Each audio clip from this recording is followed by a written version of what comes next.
Hi வணக்கம். நான் உங்கள் திருப்பூர் இலக்கியாங்க. என்னோட டெய்லி வேலை திருப்பூரில் இருந்தால் இப்படி தாங்க.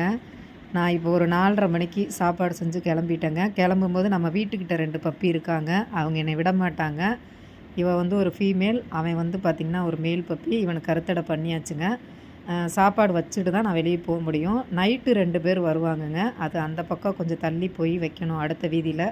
நான் எல்லாம் எடுத்துகிட்டு கிளம்பிட்டேங்க. ஏன்னா இன்றைக்கி சிக்கல்பதி காலையிலே சாப்பிட்டான்னு சொன்னதுனால அவனுக்கு சிக்கன் மட்டும் வாங்கி 1/4 கிலோ சிக்கன் தனியாக அவனுக்கு சூப் மாதிரி வச்சு கொண்டு போயிருந்தேன். ஃபுட்டெல்லாம் போடாமல், சாப்பாடெல்லாம் போடாமல் சிக்கன்லேயே கொடுத்தேன். நல்லா சாப்பிட்டான். நல்லா சாப்பிட்டுட்டு தண்ணி குடித்தான். தண்ணி குடிச்சிட்டு வாக்கிங்கும் போனான். அப்படியே அவனுக்கு கொஞ்சம் சாப்பாடு வச்சுட்டு வந்தேன். ஏன்னா அப்புறமா சாப்பிட்டுக்குவோம் அப்படின்னு சொல்லிட்டு. இவங்கெல்லாம் இதை தாங்க விரும்புகிறாங்க. நம்ம சாப்பாடு, சிக்கன் சாப்பாடு, இந்த மாதிரி வீட்டு சாப்பாடு தான் விரும்புகிறாங்க.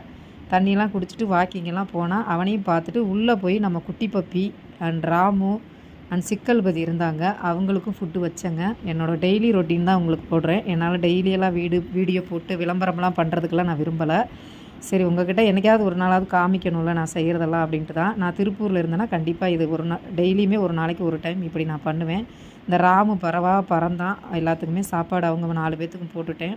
ராமு, குட்டி பப்பி, தில்லாலங்கடி, சிக்கல்பதி 4 பேரும் காந்தி நகர் ஹாஸ்பிட்டலில் இருக்காங்க. அதுக்கப்புறம் பல்லடம் போனேன். பல்லடம் போனதுக்கப்புறம் அங்கே வந்து பார்த்திங்கன்னா நம்ம கடம்பன், அருந்ததி, அதுக்கப்புறம் கல்கி, யமுனா இருக்காங்க. அவங்க 4 பேர்த்துக்கும் சாப்பாடு கொண்டு போயிருந்தேன். காலையிலே அவங்க தயிர் சாதம், பெடிகிரி எல்லாமே கொடுத்துருவாங்க. இங்கே பாருங்கள், கல்கி சாப்பாடு வச்சுட்டேன். அதுக்கப்புறம் நம்ம கடம்பனுக்கு அப்புறம் நம்ம யமுனா எல்லாருக்கும் சாப்பாடு வச்சேன். நல்லா சாப்பிட்டாங்க. 2 டைம் 3 டைம் போட்டு வச்சேங்க. நல்லா சாப்பிடுவாங்க. நான் பசியோடு இருப்பாங்க. ஏன்னா நான்வெஜ் சாப்பாடு இல்லையா. சிக்கன் சாப்பாடு தாங்க நான் தினமும் கொண்டு போய் கொடுப்பேன். தயிர் சாப்பாடு, மோர் சாப்பாடு அதெல்லாம் நான் வைக்கிறது இல்லைங்க. ஏன்னா அதெல்லாம் அவங்க ஹாஸ்பிட்டல்லே வைப்பாங்க.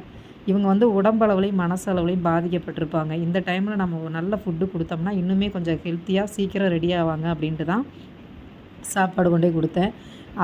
யமுனா வந்து ஃபுல் கட்டினா நல்லா சாப்பிட்டா. இவங்களுக்கெல்லாம் சாப்பாடு போட்டுட்டு வந்தால் தான் எனக்கு சந்தோஷமாக இருக்கும். 2-3 நாள் நான் வீட்டில் இல்லை, அதனால் சாப்பாடு கொடுக்கலன்னு கஷ்டமாக இருந்துச்சு. பக்கத்தில் பல்லடம் ஹாஸ்பிட்டலில் பக்கத்தில் பார்த்திங்கன்னா இன்னொரு கேஜில் ஒரு புது பப்பி வந்திருந்துச்சு. அதுக்கும் சாப்பாடு போட்டு கொடுத்தேன். சாப்பிட்டுச்சுங்க. நம்ம சாப்பாடை விரும்பி சாப்பிட்டாங்க. நான் இது விளம்பரத்துக்காகவோ இல்லை வியூவர்ஸ்க்காகவோ பண்ணலைங்க. என்னோடய விருப்பம். எனக்கு இதெல்லாம் பண்ணினா மட்டும்தான் என்னோடய மனசு அமைதியாக இருக்கும். என் மன சாந்திக்காக தான் நான் பண்ணுறேன். கிட்டத்தட்ட 30 கிலோமீட்டர் நான் ட்ராவல் பண்ணி டெய்லி போயிட்டு சாப்பாடு வச்சுட்டு தாங்க வருவேன். நான் வெளியூரில் இருந்தால் அது வேறு கணக்கு. திருப்பூரில் இருந்தால் கம்பல்சரி நான் சாப்பாடு கொண்டு போயிடுவேங்க. ஆட்டோமேட்டிக்காக எனக்கு அந்த வேலையெல்லாம் வந்துடும். இவங்களுக்கு எல்லாமே மெடிக்கல் உதவி தேவைப்படுது. முடிந்தவர்கள் உதவவும். Thank you all.